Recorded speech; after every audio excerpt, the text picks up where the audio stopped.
मध्य प्रदेश में विधानसभा चुनाव ने दस्तक दे दी है। अगले कुछ दिनों के अंदर ही राज्य के दो प्रमुख दल कांग्रेस और भारतीय जनता पार्टी अपने उम्मीदवारों का चयन कर लेंगे।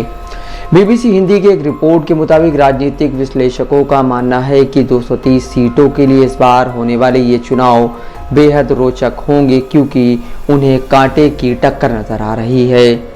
इस प्रदेश में दो ही दलों का प्रभाव है, इसलिए चुनावी लड़ाई आमने सामने की ही है। लेकिन प्रदेश के समाज का एक तबका ऐसा भी है जिसके अंदर चुनावों को लेकर ज़्यादा दिलचस्पी नहीं है। ये तबका है प्रदेश की आबादी के 7% मुसलमान। रिपोर्ट के मुताबिक यहाँ कांग्रेस की मुसलमानों में कोई दिलचस्पी नहीं है और भारतीय जनता पार्टी का तो एजेंडा जगजाहिर है। मध्य प्रदेश में कम आबादी की वजह से मुसलमानों के राजनीतिक प्रतिनिधित्व को लेकर पार्टियां कभी गंभीर नहीं रही हैं। साल 1993 में एक ऐसा समय भी आया जब कांग्रेस के नेता दिग्विजय सिंह पहली बार मध्य प्रदेश के मुख्यमंत्री बने थे। उस समय छत्तीसगढ़ नहीं बना था। अविभाजित मध्य प्रदेश की विधानसभा में 320 सीटें हुआ करती थीं। उस साल को इसलिए भी महत्वपूर्ण माना जाता है क्योंकि ऐसा पहली बार हुआ था जब उस समय भारत के सबसे बड़े राज्य की विधानसभा में एक भी मुस्लिम विधायक निर्वाचित नहीं हुआ था। तब दिग्विजय सिंह ने अपने प्रतिनिधिमंडल में एक मुस्लिम चेहरे को जगह दी थी। उनका नाम था इब्राहिम कुरैशी, लेकिन कुरैशी विधायक नहीं थे और 6 महीनों के अंदर वो कोई चुनाव भी नहीं जीत सके थे, इसलिए उन्हें पद से हटना पड़ा।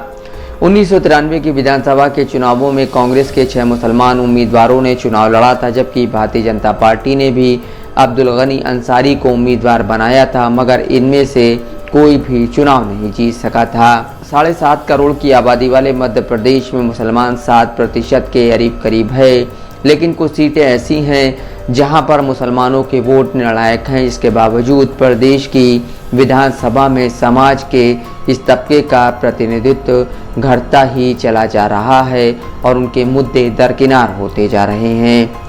ऐसा नहीं है कि राज्य में हर जगह मुसलमान हाशिए पर है। मध्य प्रदेश में कई ऐसी सीटें हैं जहां मुसलमानों का वोट खासा अहमियत रखता है। भोपाल का इतिहास भी काफ़ी रोचक रहा है। आज़ादी के समय भोपाल सीहोर ज़िले की एक तहसील हुआ करता था। भारत में अंग्रेज़ों के शासनकाल के ठीक पहले भोपाल को नवाबों और बेगमों की रियासत कहा जाता था। भोपाल, इंदौर और बुरहानपुर में मुसलमानों की बड़ी आबादी रहती है, लेकिन राजनीतिक विश्लेषकों का कहना है कि 230 विधानसभा की सीटों में से 15 से 20% ऐसी सीटें हैं जिन पर मुसलमान मतदाताओं का प्रभाव है। भोपाल के पास नरेला विधानसभा की सीट के अलावा देवास की सीट, शाहजहाँपुर, ग्वालियर दक्षिण, उज्जैन उत्तर, रतलाम सिटी, जबलपुर पूर्व, सागर, रीवा, सतना, मंदसौर, देपालपुर, खरगोन और खंडवा की विधानसभा की सीटों पर मुसलमान वोटरों का खासा प्रभाव है। राजनीतिक दलों का आरोप है कि भोपाल की 2 या 3 सीटों के अलावा वो मुसलमान प्रत्याशियों को टिकट देने में आनाकानी करते हैं। मध्य प्रदेश की विधानसभा में पिछले 4 दशकों से मुसलमान विधायकों का प्रतिनिधित्व घटता ही चला जा रहा है। प्रदेश से आखिरी मुसलमान सांसद हॉकी ओलंपियन असलम शेर खान ही रहे हैं और वो भी 80 के दशक में। उनके बाद फिर कभी कोई मुसलमान प्रत्याशी लोकसभा में मध्य प्रदेश से निर्वाचित नहीं हो पाया। मध्य प्रदेश राज्य के रूप में 1956 में अस्तित्व में आया। गठन के बाद से सबसे अधिक शासनकाल कांग्रेस का रहा, इसलिए मुसलमानों के घटते राजनीतिक प्रतिनिधित्व को लेकर कांग्रेस पर ही सभी ज़्यादा उंगलियां उठ रही हैं। कांग्रेस के पूर्व सांसद और हॉकी ओलंपियन असलम शेर खान कहते हैं कि पहले भी कांग्रेस के नेतृत्व के लिए मुसलमानों को लेकर मध्य प्रदेश में ज़्यादा दिलचस्पी नहीं रही है। उनका आरोप है कि अब तो नौबत यहाँ तक आ पहुंची है कि मुसलमानों के 7% वोटों में भी कांग्रेस की दिलचस्पी नहीं रही। मध्य प्रदेश में मुसलमानों के राजनीतिक अस्तित्व को लेकर हमेशा से ही बहस चलती रही है।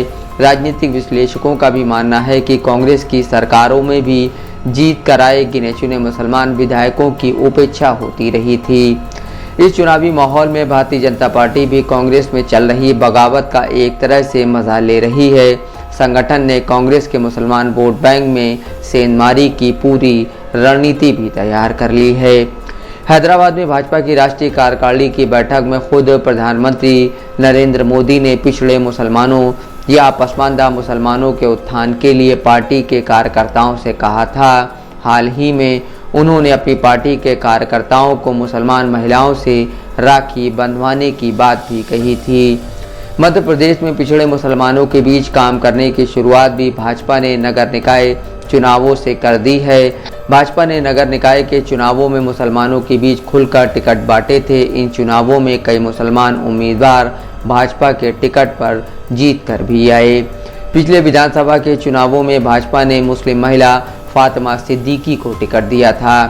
घटते प्रतिनिधित्व और मुसलमानों के हाशिए पर सिमट जाने की बहस के बीच देश के जाने माने शायर मंजर भोपाली बीबीसी से बातचीत में समाज के पिछड़ेपन को जिम्मेदार ठहराते हैं। उनका कहना है कि शिक्षा को लेकर अब भी समाज काफ़ी पीछे इसलिए है क्योंकि लोग पढ़ना ही नहीं चाहते।